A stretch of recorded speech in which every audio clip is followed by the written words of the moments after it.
Good morning. I am Mr. Donald Ramos Banquiles, and I am your instructor in Mathematics 9. So let us start. Observe and identify. Look around you. What are the shapes that you see? So these are the different shapes that mostly we can see in our environment. Kindly read it and understand. I will not elaborate it anymore. So just read it and understand, okay? We will focus on parallelogram. So what is a parallelogram? It is defined as a quadrilateral with two pairs of opposite sides. So when we say a parallelogram, we can first distinguish a parallelogram if it has a two parallel sides. What is a parallel? So when we say parallel, it means two lines that don't intersect. Hindi siya nagtatama. So for example, a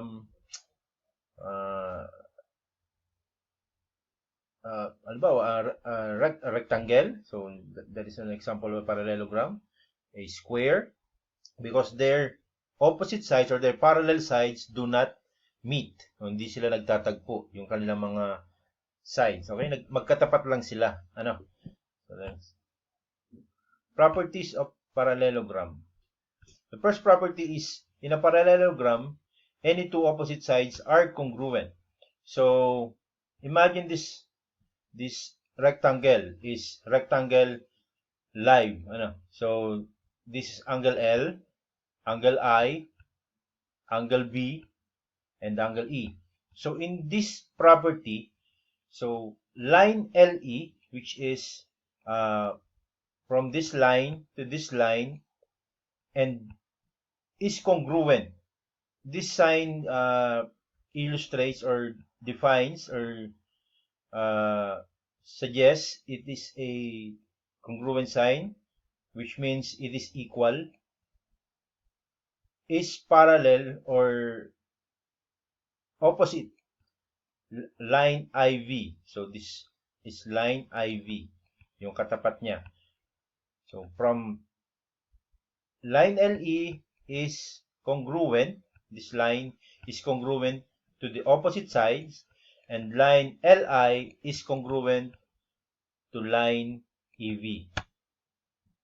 In a parallelogram, any two opposite angles are congruent. So same, that is also same. Yung una, side, now it is the angle. So angle L is congruent to angle V, and angle I is congruent to angle E. The third one is, in a parallelogram, any two consecutive angles are supplementary. So meaning, pag sinabing consecutive angles, that is the magkasunod, consecutive. So, halimbawa, A, B, C, D, that's magkakasunod. Pag sinabing supplementary naman, the sum of the two angles must be equal to 180.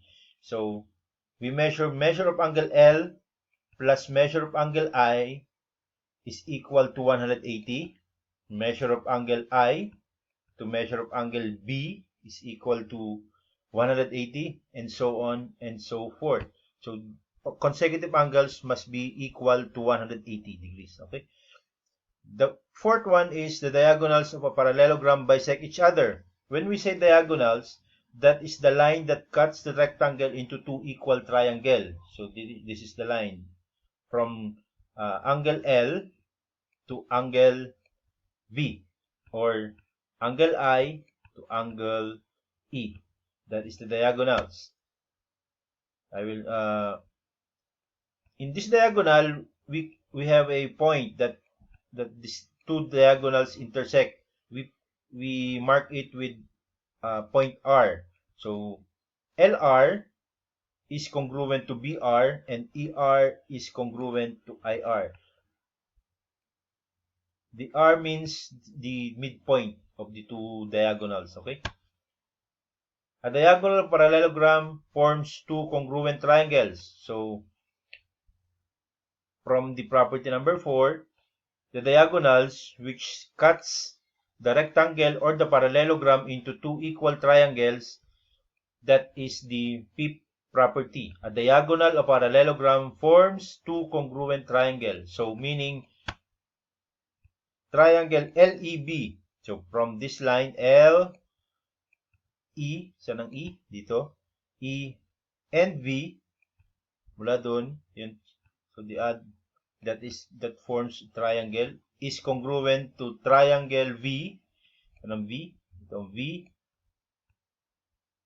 at I and L, or LIV. Okay? So, they are both congruent triangles, or their sides or their measures are equal. Conditions for parallelogram. This is only one condition. If one pair of opposite sides of a quadrilateral are parallel and congruent, then that quadrilateral is a parallelogram. So let us look for example. So this is a quadrilateral. So how can we distinguish if this quadrilateral is a parallelogram? So the first condition must be from the latter. Sabi sa condition na yun ay opposite sides of a quadrilateral are parallel and congruent. Parallel and congruent. Okay? So, given measure of line AV. So, line AV is equal to 3x minus 5 centimeters. Line BC is equal to 2y minus 7. Line CD, the measure of line CD is x plus 7, and measure of line AD is equal to y plus 3. So let us distinguish if this quadrilateral is a parallelogram based on that condition. So first, AB is congruent to CD. So this is the line AB and line CD. So let us replace it with the given numbers or variables.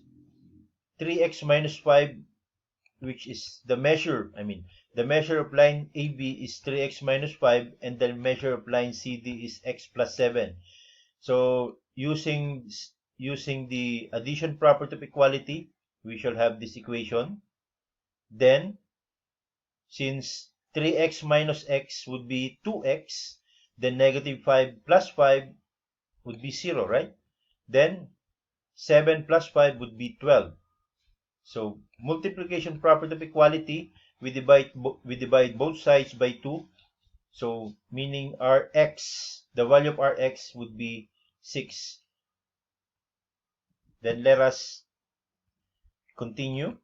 So this is the given. Measure of line AB is 3x minus 5. So let us just substitute.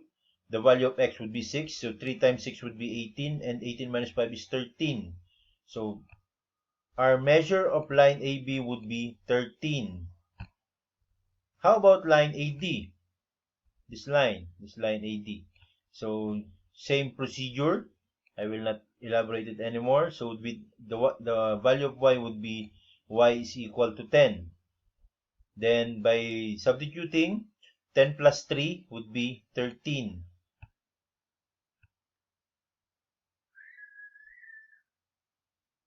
What is the perimeter of parallelogram AB? The perimeter of parallelogram AB.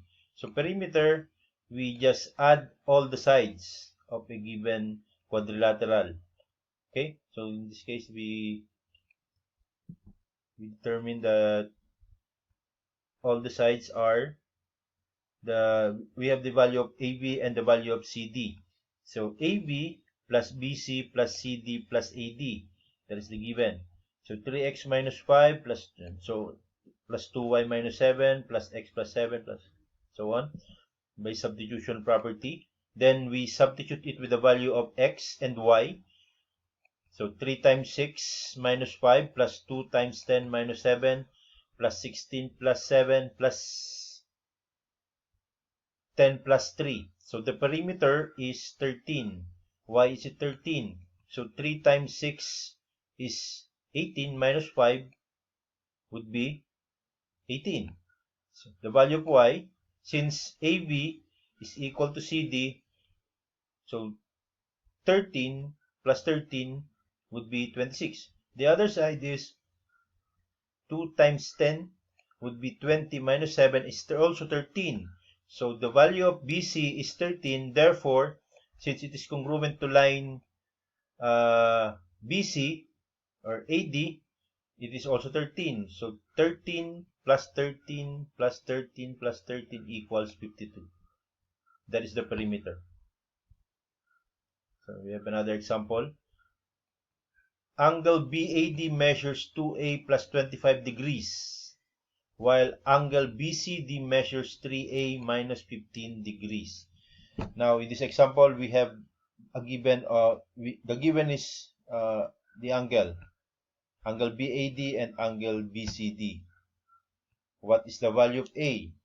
So, angle BAD, in a parallelogram, any two opposite angles are congruent. So, this would be the second condition. Two opposite angles are congruent. So, since 2A plus 25 degrees is equal to 3A minus 15 is 15 degrees. So both angles must be congruent. So by addition property of equality, we should go with this equation, and the value of A would be 40 degrees. Bakit siya naging 40 degrees? So 2A minus 2A plus 25 plus 15 degrees is equal to 3A minus 2A minus 15 plus 15 degrees. So 2A minus 2A, we shall cancel. Titiran tayo ng 1A lang or A lang. So 25 plus 15 would be 40. That is the subtraction and addition of property. What is the measure of angle BAD? So BAD, by a substitution property, would be 105 degrees. So therefore, the other side would be 105 degrees. The opposite angles, would be 105 degrees. So since another property of a parallelogram, consecutive angles must be supplementary, so we shall just subtract 180 by 105 degrees. Therefore, the other angle, the consecutive angle, is 75 degrees. Diagonals, another example, diagonals AC and BD meet at E. D is 8 centimeters and AC is 3 centimeters. How long is BD? So the diagonals AC and BD. So I think you must self-study this or understand this example. Why is it that 16 would be our measure? This is another example. So another one. Then we shall go to our learning activities. I will give you 5 minutes to answer this.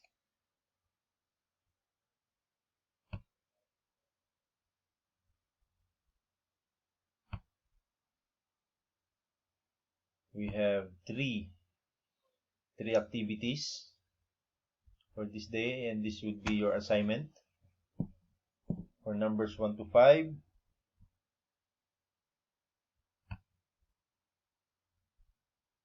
And you will submit this on our next meeting,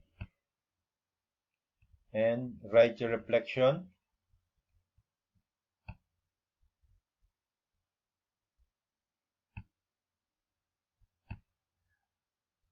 Okay, so thank you.